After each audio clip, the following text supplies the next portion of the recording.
నేను వచ్చేసా welcome back to another mini vlog. నాకు అసలు ఒంట్లో బాగాలేకపోయినా డాక్టర్ దగ్గర ఇంజెక్షన్స్ అయితే వేయించుకోను, కానీ 2 days నుంచి విపరీతమైన బ్యాక్ పెయిన్ వస్తుంది. నాకు 2 C-sections అయ్యాయి కాబట్టి విపరీతమైన బ్యాక్ పెయిన్ అండి. డెలివరీ అయిన ప్రతి ఆడవాళ్ళకి ఖచ్చితంగా బ్యాక్ పెయిన్ అయితే ఉంటుంది. బ్యాక్ పెయిన్ లేని వాళ్ళు అదృష్టవంతులు, అసలు మామూలు అదృష్టవంతులు కాదు.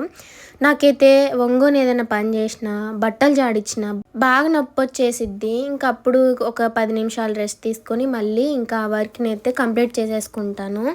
ఇంకా అలాగే ఓర్చుకొని ఏదున్నా ఇంకా పెయిన్ అయినా తట్టుకొని ఇంకా ఉండడమే నాకు అలవాటు అనమాట. ఎప్పుడు హాస్పిటల్కి వెళ్ళడం కానీ, ఒంట్లో బాగాలేకపోతే చూయించుకోవడం కానీ నేను అస్సలు చెయ్యను. ఇంకా తట్టుకోలేని పరిస్థితిలో అలా చూయించుకుంటా అంతే. ఇప్పుడైతే ఈ మధ్య బాగా ఎక్కువగా కోప్పడిపోతున్నాను, పిల్లల మీద కసిరించుకుంటున్నా అనేసి మా హస్బెండ్ ఎందుకైనా మంచిది బీపీ చూడండి అన్నయ్య అని ఫస్ట్ అన్నారు. చూస్తే 110 ఉందని చెప్పారు, నార్మలే అనేసి. ఇంకా ఇప్పుడైతే నేను బ్యాక్ పెయిన్కి ఇంజెక్షన్ అయితే వేయించుకుంటున్నాను. ఇంక ఈ అన్నయ్య అయితే మాకు ఏదైనా చిన్న చిన్న నొప్పులు ఉన్నా ఏదైనా కూడా ఈ అన్నయ్య వచ్చి మా ఇంట్లో వాళ్ళకి ఇంజెక్షన్స్ వేస్తారనమాట. నేను అసలు వేయించుకోను, నాకు సచ్చే భయం ఫ్రెండ్స్, మామూలు భయం కాదు. ఇంత భయం ఉన్న దానివి ఎలా 2 పెద్ద ఆపరేషన్లు చేయించుకున్నావు అని మీకు డౌట్ రావచ్చు, కానీ అప్పుడు చాలా ధైర్యం చేసేసాను. ఎందుకంటే అప్పుడు నా పొట్టలో బేబీ ఉంది కదా, తన కోసమైనా నేను ఎంత పెయిన్ అయినా తట్టుకునేదాన్ని. నిజంగా నాకు చిన్న నొప్పి అయినా నేను అస్సలు తట్టుకోలేను, చాలా సెన్సిటివ్ నేను చాలా. అలాంటిది 2 C-sections అంటే మామూలు విషయం కాదు.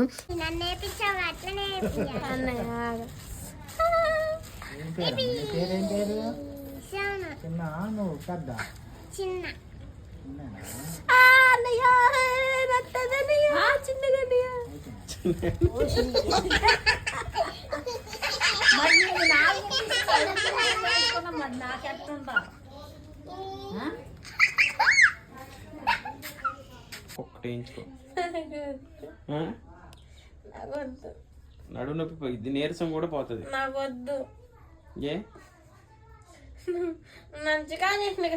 నిన్ను ఏంచుగా నీరసానికి ఒక్కటి వేయించుకోద్దా దా, ఒక్కింటి ఇంట్లో కూర్చొచ్చి పడుకున్నాయి.